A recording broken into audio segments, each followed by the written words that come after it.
yun, yung mga kampawan ng palakad ng ganito, ganyan sa company, yung ano nila, Mapapagsabi kayo nito. program, sabay sinabi, Ano yan, heroin? o ano pa, bukod doon.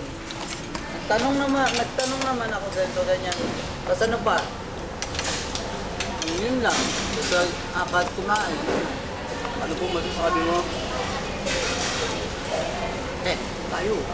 Anong topic mo sa seminar ko? Yung system nila, Ha? yung system nila, Ano ko nga? Ano kuya? yung system nila, Anong system? Hindi, anong company yan ano? Johnny Rocket. Hindi yung mismo mag-ano sa atin. Parang dun sa tech tutor. Yung parang check. Yung mismo mag-ano, magkakausap. May Microsoft. Walang Microsoft. Meron. Naka-PowerPoint. Hindi, Microsoft na company. Ganito yan yung seminar ninyo, parang ano lang yan, kumain lang kayo eh. Kain, bayad pa tayo ng mahal.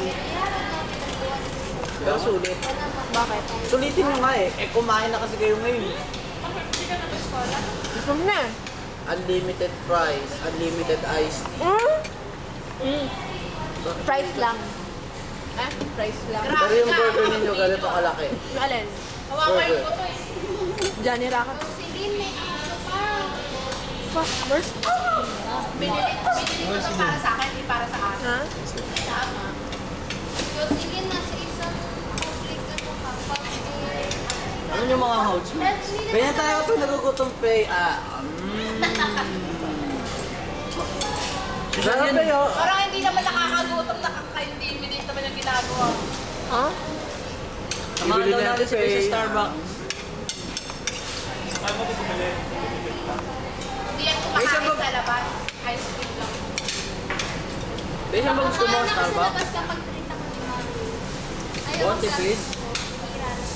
Yaman mo nga, babe. Matikulosa yun. Hindi, nag-iipon ng tawag doon kasi ako may mga inisip akong ano. Wow! Sarap yun ah. Yung burger. Grabe parang sa espresso. Susubi. Yung burger. Burger, laki doon ng burger. Kaya nga, yung susubi Tapos meron kang hotdog, tsaka Tapos kutsilyo. kakainin